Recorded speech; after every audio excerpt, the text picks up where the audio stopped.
আজকে কোটা আন্দোলন নিয়ে নিরীহ ছাত্ররা ন্যায্য দাবি করতেছেন। কেন করতেছেন? 56% বিভিন্ন ধরনের কোটার মধ্যে চলে যায় চাকরির ক্ষেত্রে, সরকারি চাকরির ক্ষেত্রে। এই কোটা সেই কোটা দিতে দিতে শেষ। বাকি যেটুকু কোটা থাকে, এটা আমাদেরকে আবেদ আলী প্রমাণ করে দিয়েছে, বাংলার মানুষকে পিসি ড্রাইভার প্রমাণ করে দিয়েছে। ওই যতটুকু বাকি থাকে অতটুকু আবার এই প্রশ্ন পাশের মাধ্যমে বলেন না, প্রশ্ন পাশের মাধ্যমে এ বাকিগুলিও নিয়ে যায়। তো আমার গরিব মানুষের সন্তানেরা মাথার ঘাম পায়ে ফেলে কষ্ট করে শিক্ষা লাভ করে ওরা চাকরি পাবে কোত্থেকে? দুর্নীতিবাজেরাই তো বড় বড় জায়গার মধ্যে চাকরি নিয়ে ওরা দেশটাকে লুটে পুটে খাচ্ছে।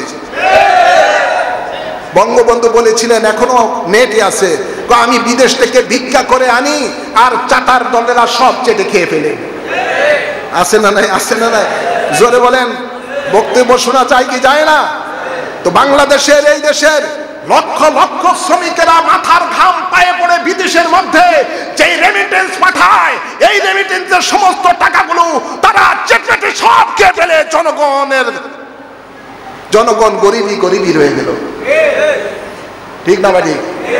আর বিদেশ থেকে লোন এনে এক একটা জনগণের মাথার মধ্যে কত হাজার ডলার কত হাজার হাজার ডলার যে ঋণের চাপে পড়ে আছে, আপনাদের তো খবর নাই। তাই আপনাদেরকে বলবো, সমস্ত দেশবাসীকে বলবো, এই দুর্নীতি উৎখাত করতে হলে একমাত্র বাংলাদেশ থেকে দুর্নীতিকে উৎখাত করলে একমাত্র পথ হলো কোরআন সুন্নাহর সমাজ ব্যবস্থা। যেই সমাজ ব্যবস্থার জন্য ইমাম হুসাইন কারবালা জমিনের মধ্যে নবী পরিবারের 72 জন সদস্য শাহাদাতের পেয়ালা পান করেছেন। মনে রাখবেন, এই ইসলামের জন্য আল্লাহর নবীজি তায়েফের জমিনের মধ্যে রক্তে রঞ্জিত হয়েছেন। এই ইসলামের জন্য রসুলে পাক মক্কার জমিনের মধ্যে রক্তে রঞ্জিত হয়েছেন। এই ইসলামের জন্য রসুলে পাককে দীর্ঘদিন অবরোধ করে কাফেরেরা রেখেছিল। এই ইসলামের জন্য রসুলে পাককে সমাজচ্যুত করেছে। এই ইসলামের জন্য রসুলে পাককে পাগল বলে মক্কার মুশরিকেরা আখ্যায়িত করেছে। নাউজুবিল্লাহ বলে না। এই ইসলামের পক্ষে রসুল কাজ করতে গিয়ে রসুলে পাককে যখন দুনিয়া থেকে নিশ্চিহ্ন করে দেওয়ার জন্য মক্কার মুশরিকেরা সিদ্ধান্ত নিল, নবী আল্লাহর নির্দেশে তখন এই মাতৃভূমিকে ছেড়ে দিয়ে হিজরত করে মদিনা মুনাওয়ারায় চলে গেছেন। এই ইসলামের জন্য রসুলে পাক সাল্লাল্লাহু আলাইহি সাল্লাম 27টি যুদ্ধের সেনাপতি দায়িত্ব পালন করেছেন। এই ইসলামের জন্য রসুলে পাক সাল্লাল্লাহু আলাইহি সাল্লাম উহুদের ময়দানে দন্দান মোবারক শহীদ করেছেন। ঠিক না ভাই? জোরে বলেন। এই ইসলামের জন্য রসুলে পাক খন্দকের যুদ্ধে 3 দিন না খেয়ে খাল খনন করেছেন। কত কষ্ট করেছেন যা বলে শেষ করা যাবে না। সেই ইসলামকে নস্যাৎ করার জন্য একদিকে ইহুদি নাসারারা, মুশরিকেরা প্রকাশ্যভাবে শত্রুতামি করেছে, অন্যদিকে ইহুদি নাসারাদের এজেন্ট মুসলমানের লেবাস পরে মুসলমানের ভিতরে থেকে ইসলাম ধর্মকে নিচ্ছিন্ন করে দেওয়ার জন্য ষড়যন্ত্র করেছে। ঠিক না ভাই? জোরে বলেন। এটা রাসূল পাকের জামানায়ও ছিল, যাদের সম্বন্ধে আল্লাহ একটা সূরা নাজিল করেছেন, সূরাতুল মুনাফিকিন। এই ইসলামের লেবাস পরে রাসূল পাকের পিছনে এই ইসলামের দুশমনেরা নামাজ পড়তো, রোজা রাখতো, হজ করতো, যাকাত দিত, টুপি পরতো, পাগড়ি পরতো, জুব্বা পরতো, দাড়ি রাখতো, তসবিহ পড়তো। এমন কোন কাজ নাই ইসলামের এরা করে নাই। কারো উপায় নাই এদেরকে যে ধরবে যে এরা ইসলামের শত্রু। কথা বুঝছেন না? ঠিক নবী পাকের জামানায় পর্যন্ত এই মুসলমানের লেবাস পরে আপনার আব্দুল্লাহ ইবনে উবাই বলেছিল, হে মুহাম্মদ, তুমি আল্লাহকে ভয় করো। নাউজুবিল্লাহ বলতেন না? আল্লাহকে ভয় করো এবং ইনসাফের সহিত মাল বন্টন করো। নবী বলেন আমি তো আসছি দুনিয়াতে ইসলামকে ইনসাফ প্রতিষ্ঠিত করার জন্য। আমি যদি আল্লাহকে ভয় না করি দুনিয়াতে কে করবে? সুবহানাল্লাহ বলতেন না? ফারুক আজম হাতে তলোয়ার নিলেন, ওই মুনাফিককে শেষ করে দিবে। যখন তলোয়ার নিলেন মুনাফিকটা দৌড় দিয়ে মসজিদের ভিতরে ঢুকে নামাজ পড়া শুরু করে দিল। আল্লাহর নবী বলেন ওমর তাকে তুমি মেরো না, যদিও সে যে কথা বলছে তাকে হত্যা করার উপযুক্ত, কিন্তু তাকে যদি এখন হত্যা করো নতুন নতুন মুসলমান হইতেছে, তখন তারা বলবে মুসলমান মুসলমানকে হত্যা করেছে, তাই তাকে ছেড়ে দাও। কিন্তু আমি নবী ভবিষ্যৎবাণী করি এর মধ্যে এর বংশের মধ্যে থেকে এমন লোক বের হবে যে আমার ইসলামের মধ্যে ভূমিকম্প সৃষ্টি করে দিবে। নাউজুবিল্লাহ বলতেন না? নবী বলেন এমন লোক বের হবে যে এরা ইমানদারের থেকে এদের লেবাস সুন্দর হবে, ইমানদারের কোরআন শরীফের তেলাওয়াত থেকে এদের কোরআন শরীফের তেলাওয়াত সুন্দর হবে, বেশভূষা ইমানদারের থেকে মুনাফিকের চরিত্র করে আসছি। বাড়ি হয়েছে 2 নম্বর সেক্টর। কথা বলছেন না? অন চিনব কোত্থেকে? আসলে ছিল রাজাকার। আসলে কি ছিল? হঠাৎ করে স্বাধীনতার পরে হয়ে গেছি মুক্তিযোদ্ধা। হইতে হইতে এখন তো একেবারে মুক্তিযোদ্ধার কোটার মধ্যে গায়ে এখন তারা লাইসেন্স নিয়ে একেবারে কোটা পায়া অনেক কিছু হয়ে গেছে। আটকা মুক্তিযোদ্ধা আছে না নাই? জোর বলেন আছে না নাই? ঠিক মক্কা যখন বিজয় হলো তখন যারা ইসলামের চরম দুশ্মন ছিল এই সমস্ত দুশ্মনগুলিও হঠাৎ করে হয়ে গেল মুসলমান, আর মুসলমানের লেবাস পরে ওরা হয়ে গেল পাক্কা মুসলমান। এখন মুসলমানদেরকে কিভাবে শেষ করা যায় ওরা ওটাই ষড়যন্ত্র শুরু করেছে। জোরে বলেন না? এটা বাস্তব আমাদের বাংলাদেশ দিয়ে আমরা দেখতে পাই।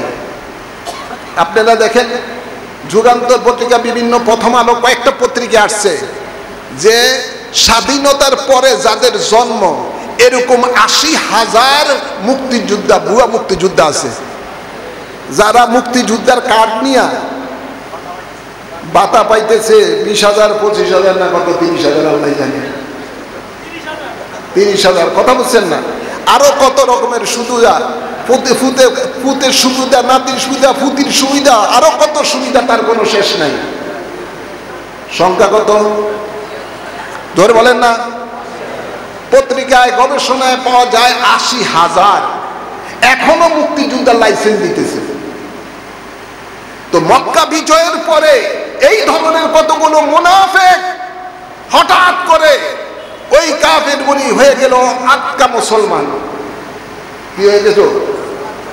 এই ধরনের মুসলমানগুলো নাম ধরে, সবগুলি না, কিছু কিছু মুসলমান এই ধরনের নাম ধরেছে মুনাফিকেরা মুসলমান, কিন্তু তাদের উদ্দেশ্য লক্ষ্য হলো মুসলমানের নেতৃত্ব শূন্য করে দেওয়া।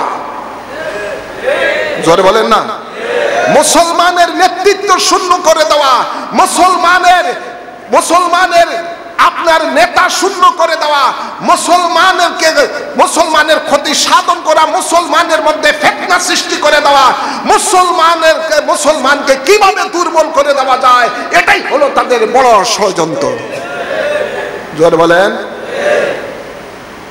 ভাইরা আমার, প্রকাশ্য শত্রু থেকে ভিতরের শত্রু বড় জঘন্য। জোরে বলেন, বড় জঘন্য। আপনাদেরকে আমি বলতে চাই, যার নেতৃত্বে উহুদের ময়দানের যুদ্ধে আল্লাহর নবীর দান্দার মোবারক শহীদ হয়েছে, আল্লাহর নবীর দেহ মোবারক রক্তে রঞ্জিত হয়েছে, 70 জন সাহাবায়ে কেরাম শহীদ হয়েছেন, এখনো তাদের রওজা উহুদের ময়দানের মধ্যে রয়েছে। সবচেয়ে বেশি রাসূলের পাকের কলিজার টুকরা, সুখে দুঃখের সাথী হযরত আমির হামজা রাদিয়াল্লাহু তাআলা রাসূলের পাকের চাচা, যেই যুদ্ধের মধ্যে শহীদ হয়েছেন, ওনার নাক কেটে ফেলা হয়েছিল, কান কেটে ফেলে দেওয়া হয়েছিল, আপনার ঠোঁট কেটে ফেলে দেওয়া হয়েছিল, ওনার বুক চেরে ওনার কলিজার পর্যন্ত নিয়ে গিয়েছিল। কার? আবু সুফিয়ানের স্ত্রী হিন্দার গোলাম ওয়াহাশির দ্বারা। হিন্দা বলল যে আমি তোমাকে আজাদ করে দিব, অনেক স্বর্ণ মুদ্রা দিব, একটাই আমার কাজ, সে তোমার কাজ, সেটা হলো আমিরে হামজার কলিজা আমাকে দিতে হবে। নাউজুবিল্লাহ বলতেন না? জোরে বলেন। সেই লাশ, আল্লাহর নবী তার চাচার লাশ দেখে শিশুর মতো কান্না করেছেন সেই ওহদের ময়দানের মধ্যে। যেই ব্যক্তি রসুলে পাকের দান্দান মুবারক শহীদ করেছে, রসুলে পাকের চাচাকে শহীদ করেছে, রসুলে পাকের চাচার কলিজায় চাপিয়ে যে মহিলা খেয়েছে, ওই মহিলা হঠাৎ করে মুসলমান হয়ে গেছে, বোঝা যাবে তার মুসলমান হওয়ার ভিতরে কিছু কুচিন্তা আছে। জোরে বলেন না? কিছু আছে জান বাঁচানোর জন্য সোলম পাল্টাইছে। জোরে বলেন। ভাইয়েরা আমার, সেই আবু সুফিয়ানেরই সন্তান, হিন্দারই সন্তান হলো হযরত বলতে হয় মুয়াবিয়া। কথা বুঝছেন না? আমিরে মুয়াবিয়া, তারই কুসন্তান হলো ইয়াজিদ, তারই কুসন্তান হলো, জোরে বলেন না, ইয়াজিদ। রক্ত বলো না খারাপ? জোরে বলেন, আওয়াজ করে বলেন, রক্ত ভালো না খারাপ? রক্তে কথা বলে, রক্তে কথা বলে। মানুষের কয় না গাছ তোর পরিচয় কি, কয় ফলে পরিচয়। তার ফলটা কোত্থেকে আসছে, ব্লাডটা কোত্থেকে আসছে। যারা দয়াল নবীর কে শহীদ করে দেওয়ার জন্য ষড়যন্ত্র করে দয়াল নবীর রক্ত মুবারক জড়িয়েছে উহুদের ময়দানে, দয়াল নবীর দান্দান মুবারক শহীদ করেছে, আমির হামজা রাদিয়াল্লাহু তাআলা কে শহীদ নির্মমভাবে যারা শহীদ করেছে, 70 জন সাহাবীকে নির্মমভাবে যারা শহীদ করেছে, ওরা হঠাৎ করে মুসলমান হয়ে গেছে। ওরা যে পাক্কা ইমানদার মুসলমান, এটার মধ্যে কিন্তু সন্দেহ আছে। জোরে বলেন, আওয়াজ করে বলেন। কিছু জান বাঁচানোর জন্য, কিছু নেতাগিরি ঠিক রাখার জন্য, নেতাগিরি ঠিক রাখার জন্য। ভাইরা আমার, এই কুলাঙ্গার ইয়াজিদের কাছে যখন জান্নাতের সরদার, রসুলে পাকের কলিজার টুকরা, রসুলে পাকের চোখের মনি, যার মাথা থেকে পা পর্যন্ত রসুলে পাকের অসংখ্য চুমা মুবারক রয়েছে, যাকে রসুলে পাক পিঠ মুবারকের উপরে রেখে ঘোড়া নিচে সেজে যাকে আনন্দ দিতেন, সুবহানাল্লাহ বলতেন না? যার সম্বন্ধে আল্লাহর হাবিব বলেন, আমার হুসাইনকে যারা ভালোবাসলো তারা যেন আমি রসুলকে ভালোবাসলো। তার সাথে যারা দুশ্মনী করে, রসুল বলেন, আল্লাহর হাবিব বলেন, সেজন্য আমি রসুলের সাথে দুশ্মনী করলো। নবী বলেন, আমার হুসাইন হলো আমার চোখের মনি, আমার কলিজার টুকরা। সেই হযরত ইমাম হুসাইন রাদিয়াল্লাহু তাআলা নূর শের মুবারক যখন ইয়াজিদের কাছে নিয়ে যাওয়া হলো, ইয়াজিদ বান্দর, সবসময় বান্দর নিয়ে খেলতো। ইয়াজিদ ওই ব্যক্তি যার মদ ছাড়া কোনো পানি ছিল না, যে সারাক্ষণ মদের উপরে থাকতো। ইয়াজিদ ওই ব্যক্তি যে জেনার মধ্যে লিপ্ত থাকতো। ইয়াজিদ ওই ব্যক্তি যে কোরআনে পাকে যে সুদকে হারাম করা হয়েছে, ইয়াজিদ ক্ষমতা বসে সেটা হালাল করে দিয়েছে। কোরআনে পাকে জেনাকে হারাম করেছে, ইয়াজিদ সেটা হালাল করে দিয়েছে। ভাই বোনের সাথে বিয়ে, এটা ইসলামে হারাম করা হয়েছে, ইয়াজিদ এটাকে হালাল করে দিয়েছে। নাউজুবিল্লাহ বলতেন না? সে ইয়াজিদ মুনাফিকের সামনে যখন মাওলা হুসাইনের শের মুবারক আনা হলো, তখন ইয়াজিদের হাতে একটা লাঠি ছিল, ওই লাঠি দিয়ে আওলাদে পাকের চেহারার মধ্যে আঘাত করতেছে আর বলতেছে, আমার পূর্বপুরুষের রক্তের প্রতিশোধ নিলাম। আওয়াজ করে বলেন। তো এটা বোঝা যায় এদের ইসলাম গ্রহণের মধ্যে তাদের মুনাফিকি ছিল। কি ছিল? সে তার পূর্বপুরুষ আবু জেহেল, উতবা, সাইবা সেগুলোকে ও আপনার বদরের যুদ্ধে সেগুলোকে হত্যা করা হয়েছে। এখন সে বলতেছে আমার পূর্বপুরুষের রক্তের প্রতিশোধ আমি নিলাম। নাউজুবিল্লাহ বলেন না। এই মুনাফিকের গোষ্ঠী শুরুতে মুসলমান কিন্তু হাকিকতে ছিল বেঈমান। মনে রাখবেন, আলেম মুফতি আলেম হইলে ইমানদার হওয়া যায় না, হাফেজে কোরআন হলে ইমানদার হওয়া যায় না, নামাজ পড়লেই যে ইমানদার হবে তা নয়, রোজা রাখলেই যে ইমানদার হবে তা নয়, হজ করলেই যে ইমানদার হবে তা নয়, দাড়ি রাখলে যে ইমানদার হবে তা নয়।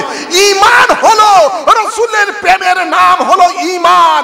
আলা ঈমান আলিমাল্লাহ মুহাব্বাতালাহু, আলা ঈমান আলিমাল্লাহ মুহাব্বাতালাহু। নবী বলেন আমার মহব্বত যার অন্তরে নাই তার ঈমান নাই। আর নবীর মহব্বত পেতে হলে আওলাদে রাসূলের মহব্বত পেতে হবে। আওলাদে রাসূলের মহব্বতের মাধ্যমে নবীর মহব্বত অর্জন করতে হবে। নবীর মহব্বতের মাধ্যমে আল্লাহর মহব্বত অর্জন করতে হবে। তো যার অন্তরে যদি যারা পরিমাণ আলে রাসূলের মহব্বত থাকতো, তারা কখনো এই আওলাদে রাসূলকে নির্মমভাবে কারবালার জমিনে শহীদ করতো না। কি বলেন? জোরে বলেন। আওলাদে রাসূলকে শহীদ করতো না। কারবালার জমিনের মধ্যে ৭,০০০ হাফেজে কোরআন ছিল, ৩,০০০ মুফতি ছিল ২২,০০০-এর মধ্যে। এরাও আজানের নামাজের সময় আজান দিত, জামাতে নামাজ পড়তো, কিন্তু ওই নামাজের মধ্যে আলে রাসূলেরকে সালাম দেওয়া ওয়াজিব আল্লাহ করে দিয়েছেন। এরা কেমন নামাজি যে একদিকে নামাজ ফিরিয়েছে, নামাজ থেকে ফারেক হওয়ার পরেই, সালাম দেওয়ার পরেই আওলাদে রাসূলের রক্ত নিয়ে হোলি খেলেছে কারবালার জমিনের মধ্যে।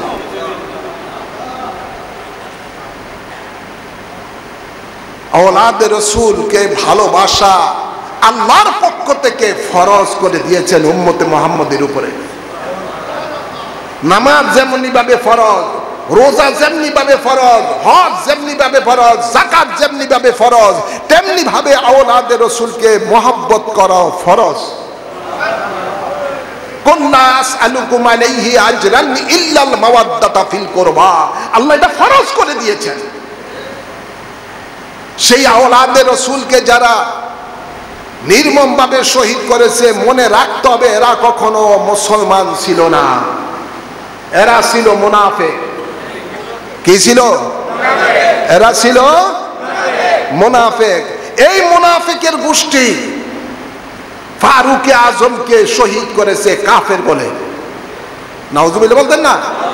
এই মুনাফিকের গোষ্ঠী হযরত উসমান জিন্নুরাইন রাদিয়াল্লাহু তাআলা আনহুকে কোরআন শরীফ পড়া অবস্থায় ওনাকে কাফের ফতোয়া দিয়ে ওনাকে তলোয়ার মেরে মেরে ওনার রক্তাক্ত দেহ কোরআন শরীফের উপরে ফেলে দিয়েছে।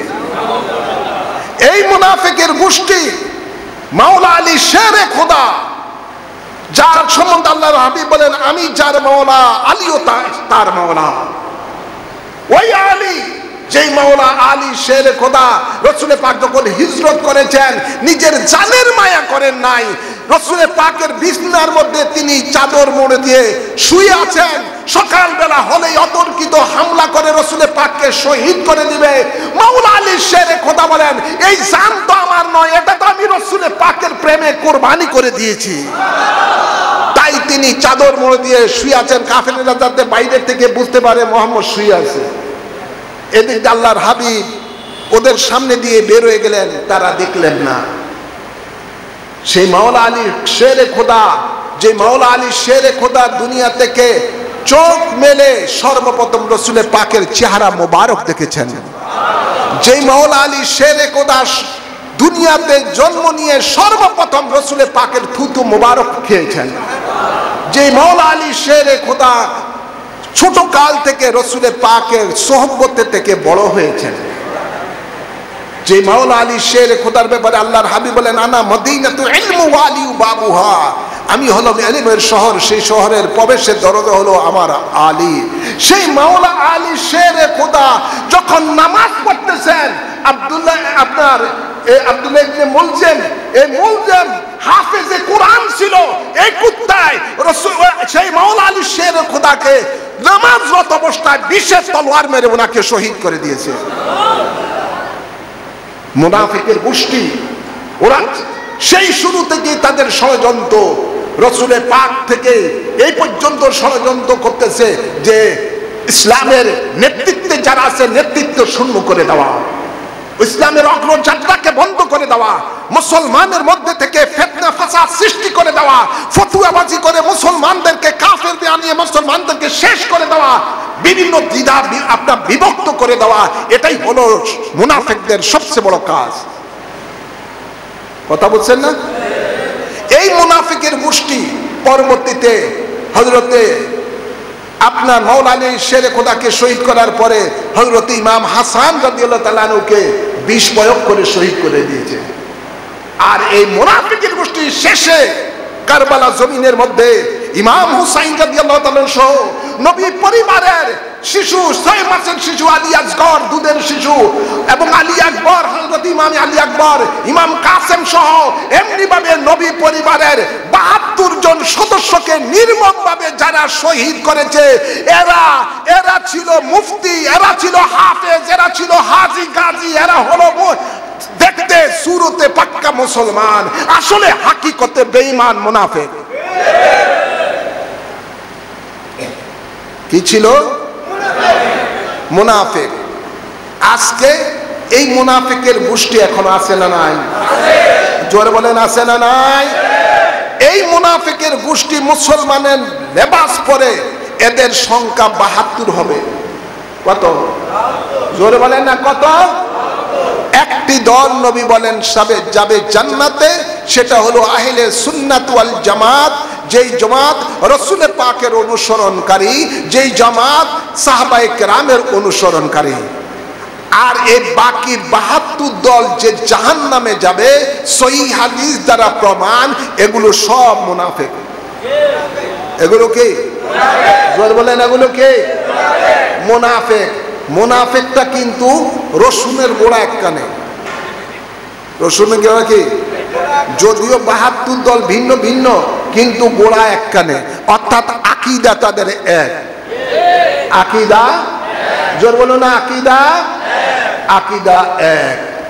আকীদা কি? নবীর সাথে বেয়াদবি করা, আলে রসুলের সাথে বেয়াদবি করা, সাহাবায়ে কেরামের সাথে বেয়াদবি করা, আল্লাহর ওলিগণের সাথে বেয়াদবি করা। আছে না নাই? ইসলামকে কেচির মতো এভাবে দর্জিরা এই কাপড় টুকরা টুকরা করে কেটে কেটে একটা জামা বানায়, এরকম তারা ইসলামটাকে এমন ভাবে বানাচ্ছে কেচি দিয়ে কেটে কেটে কেটে কেটে। অর্থাৎ সাহাবায়ে কেরাম, তাবিন, তাবে তাবিন, আইম্মে মুজতাহিদিন, সলফে সালিন যে ইসলাম নিয়ে যে ধারার মধ্যে ছিল, ওটাকে কেচি দিয়ে কেটে কেটে কেটে কেটে কেটে কেটে তাদের মতো করে ইসলামকে সাজাইতেছে এই পৃথিবীর মধ্যে। শুধু বাংলাদেশ নয়, পুরা পৃথিবীর মধ্যে মুনাফিকের ষড়যন্ত্র এখনো আছে, অতীতও ছিল। এই মুনাফিকদের ব্যাপারে সাবধান থাকতে হবে।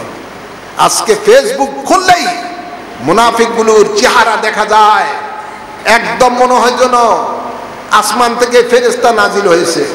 সহিহ হাদিসের কথা বলে, সহিহ ইসলামের কথা বলে, মিথ্যা মিথ্যা কথা বলে বলে তাদের কাজই হলো ইসলামকে ক্ষতি সাধন করা, সত্যিকার ইসলাম থেকে মানুষকে দূরে সরে নেওয়া। মনে রাখবেন, কারবালার জমিনের মধ্যে ইসলাম 2 ভাগে বিভক্ত, একটা ইয়াজিদি মার্কা ইসলাম, একটা হুসাইনি মার্কা ইসলাম। হুসাইনি মার্কার ইসলামের সংখ্যা যদিও কম ছিল, কিন্তু এটা হকের উপরে ছিল। ইয়াজিদি বাহিনীর সংখ্যা যদিও ইসলামের বড় ছিল 22,000, কিন্তু এটা না হকের মধ্যে ছিল। কথা বলছেন না? হুসাইনি মার্কা ইসলাম হলো মদিনাওয়ালার ইসলাম।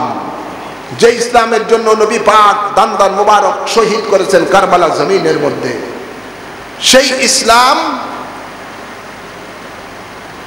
যুগে যুগে আল্লাহর ওলিগণ সারা পৃথিবীর মধ্যে প্রচার প্রসার করেছেন। সেই ইসলামই হলো হক ইসলাম। সেই ইসলামের মধ্যে রয়েছে নবী প্রেম, সেই ইসলামের মধ্যে রয়েছে আল্লাহ প্রেম, সেই নবী ইসলামের মধ্যে রয়েছে সাহাবায়ে কেরামের প্রেম, সেই ইসলামের মধ্যে রয়েছে আহলে বাইতে রাসূলগণের প্রেম, সেই ইসলামের মধ্যে রয়েছে আউলিয়ে কামিলিনের প্রেম। ঠিক না বাটি? জোরে বলেন। আর এজিদি মার্কার ইসলাম হলো জঙ্গিবাদী ইসলাম, সন্ত্রাসবাদী ইসলাম। এই ইসলামের কাজই হলো নবীর সাথে বেয়াদবি। এজিদি মার্কার ইসলামের কাজ হলো নবীর সাথে বেয়াদবি, সাহাবায়ে কেরামের সাথে বেয়াদবি। কয় সাহাবায়ে কেরাম সত্যের মাপকাঠি না, সাহাবায়ে কেরামের সাথে বেয়াদবি এবং আহলে বাইতে রাসূলের সাথে বেয়াদবি। এখন তারা ফতুয়া দেয়, কয় ইমাম হুসাইন হকপথে ছিল না, তিনি বাগী ছিলেন। নাউজুবিল্লাহ বলতেন না? আরে আওলাদে পাক ওই দিন যদি বাতিলের সামনে মাথা নত করত, তার কাছে যদি হুকুমতের বায়াত নিত, তাহলে আজ ইসলাম অক্ষতভাবে পৃথিবীর মুসলমান পেত না। এজিদি মার্কার ইসলামের মধ্যে ছিল মদ জায়েজ, এজিদি মার্কা ইসলামের মধ্যে ছিল জিনা জায়েজ, এজিদি মার্কার ইসলামের মধ্যে ছিল সুদ জায়েজ, এজিদি মার্কা ইসলামের মধ্যে ছিল ভাই বোনের সাথে বিয়ে জায়েজ। নাউজুবিল্লাহ বলেন না? সেই ইসলাম কি আমার দয়াল নবীর ইসলাম? জোরে বলেন। দয়াল নবীর ইসলামকে কায়েম করার জন্যই আওলাদে পাক এই বাতিল এজিদি মার্কা ইসলামের সামনে মাথা নত করে নাই। জান দিয়েছেন, প্রাণ দিয়েছেন, সন্তানকে কোরবানি দিয়েছেন, তারপরও বাতিলের সাথে আপোষ করেন নাই। এটাই হযরত ইমাম হুসাইনের চেতনা, ওটাই ওই চেতনা নিয়ে আমাদেরকে বাস করতে হবে, ওই চেতনাই আমাদের হৃদয়ে ধারণ করতে হবে। ঠিক না মানে? জোরে বলেন। আওলাদে রাসূল কারবালা জমিনের মধ্যে সত্য ইসলামকে কায়েম করার জন্যই শাহাদাতের পেয়ালা পান করেছেন।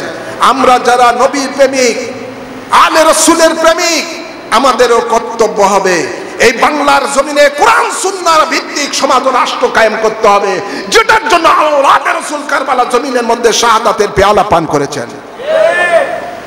জোরে বলেন, আওয়াজ করে বলেন।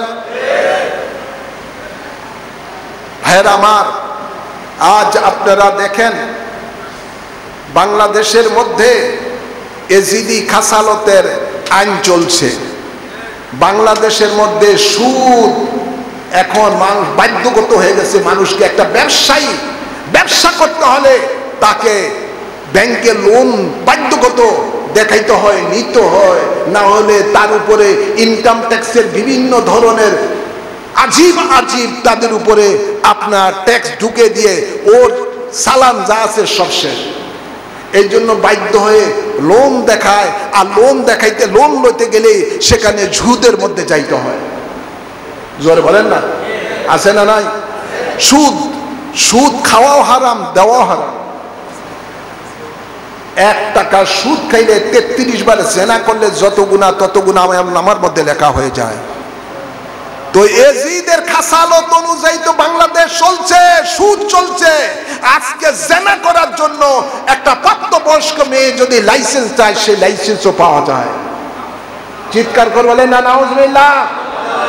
আজকে বাংলাদেশের মধ্যে মদ বিক্রি করার জন্য পর্যন্ত লাইসেন্স পাওয়া যায়। তো এগুলো তো সব এজিদি খাসালত ছিল। আর এই এজিদের খাসালতের বিরুদ্ধেই তো মাওলা হুসাইন কারবালার জমিনের মধ্যে তা জিহাদ করেছে। জোর বলেন না? আমরা কি এই সমাজের এই রীতি নীতি আইনকে আমরা মূলোৎপাটন করার জন্য কোনো কাজ করি না? তো আমরা তো শুধু পাগল হয়ে যাই একটা মার্কার দিকে তাকায়। আছে না নাই? জোরে বলেন। কোথায় আমাদের মধ্যে ভালোবাসা? হুসাইনি ভালোবাসা যদি সত্যিকার অন্তরে আমাদের থাকতো, তাহলে সব তন্ত্র মন্ত্র এজিদি যত রীতি সমাজের মধ্যে দেশের মধ্যে রয়েছে সব মূলোৎপাটন করে আমরা হুসাইনি মার্কা ইসলামকে কায়েম করার জন্য কাজ করতাম, কিন্তু সেটা আমাদের মধ্যে খুব কম মানুষের মধ্যেই দেখা যায়। জোরে বলেন। ইসলামিক ফ্রন্ট বাংলাদেশ আমাদের উদ্দেশ্য লক্ষ্য একটাই, যে ইসলামের জন্য কারবালা জমিনে আওলাদের রাসূলগণ শাহাদাতের পেয়ালা পান করেছেন, ওই ইসলামটাই আমরা বাংলার জমিনে কায়েম করতে চাই। আল্লাহ কবুল করুন, আমিন বলেন, আমিন বলেন। ভাইরা আমার, আমি অনেক সময় বলতাম যেই সরিষার মধ্যে ভূত থাকে, ওই সরিষা দ্বারা ভূত তাড়ানো যায় না। জোরে বলেন না, এটা কথা আছে না নাই? এই প্রবাদ বাক্য আছে না নাই? ভাইয়ের আমার, আমাদের প্রধানমন্ত্রী নিজেই ফসকে বলে দিচ্ছেন, এখনো নেটের মধ্যে এটা চলছে, ওনার দপ্তরের একটা পিয়ন, সাধারণ পিয়ন, তিনিও 400 কোটি টাকার মালিক। তো দুর্নীতি তো প্রধানমন্ত্রীর দপ্তরের মধ্যে। জোরে বলেন না, আওয়াজ করে বলেন না। তো সরিষার মধ্যেই তো দুর্নীতি, তো সেখানের মধ্যে দুর্নীতি হলে অন্য সেক্টরে কিভাবে দুর্নীতি দূর করবে? তিনি নিজে বলে সে হেলিকপ্টারে চলে। 400 কোটি টাকা তো এটা সাধারণ দেখাইছে, আরো কত, আমার মনে হচ্ছে 4000 কোটি টাকাই উনি নিয়ে এখন আমেরিকার মধ্যে আরামে এসে আছেন। আমাদের বেনজির তো বেনজির করে দিছে বাংলাদেশটাকে, কত হাজার কোটি টাকা মারছে আল্লাহ জানে। আবার আরেকজন কি জানি নাম ছিল, মতিউর রহমান না কি নাম, আরে আবেদ আলী, বেচারা একজন ড্রাইভার মানুষ, সেখানের মধ্যে আজকে সে শত শত কোটি টাকার মালিক। কি রে বাবা, এই এজিবি মার্কা শাসন বাংলার জমিনে চলার কারণে ওরা বাংলাদেশের জনগণের হাজার হাজার কোটি টাকা লুটপাট করার সুযোগ পাইতেছে। আর যদি হুসাইনি মার্কা ইসলাম যদি বাংলার জমিনে ওই ইসলাম অনুযায়ী যদি দেশ চলতো, তাহলে বাংলাদেশের জনগণের একটা টাকা খাওয়ারও পর্যন্ত কারো সামর্থ্য থাকতো না, সাহস হতো না।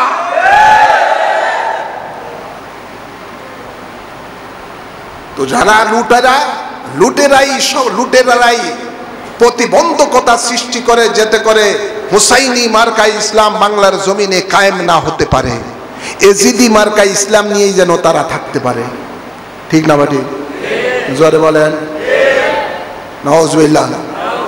খারাপ লাগে এই কথাটা শুধু আপনাদের উদ্দেশ্যে, আমি শ্রোতাদের যারা আছে তাদের উদ্দেশ্যে বলি নাই।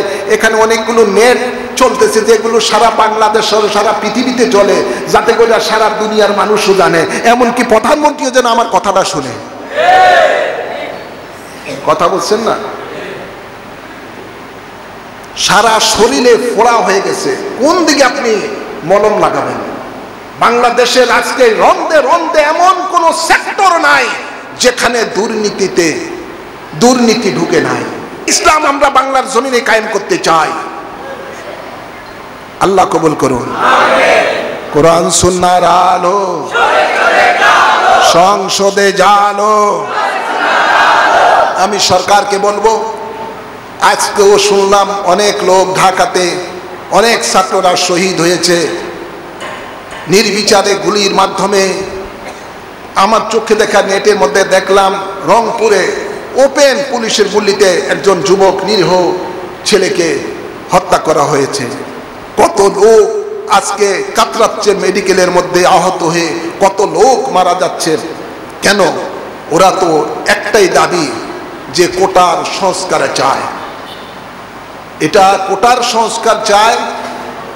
এই ধরনের কোটা বাদ দিয়ে আপনার মেধার মাধ্যমে যারা পরীক্ষা দিয়ে উত্তীর্ণ হবে ওরাই সঠিক দুর্নীতিমুক্ত সমাজ বাংলাদেশে উপহার দিতে পারবে। আর মেধাবিহীন কোটার মধ্যে যারা আছে এদের মধ্যে ফোটা আছে। কি আছে? ফোটা মানে এগুলো কিছু জানে না, এগুলি বিভিন্ন দপ্তরের মধ্যে ঢুকে আজকে বাংলাদেশটাকে নরকে পরিণত করেছে। তাই সরকারকে বলবো অচিরেই এটার একটা মীমাংসা হওয়া দরকার। গাট্টারামি করে বসে থাকলে দেশ ক্ষতি হয়ে যাবে, আরো রক্তাক্ত ঝরবে, আরো কত না মায়ের কোল খালি হবে, তার শেষ নাই।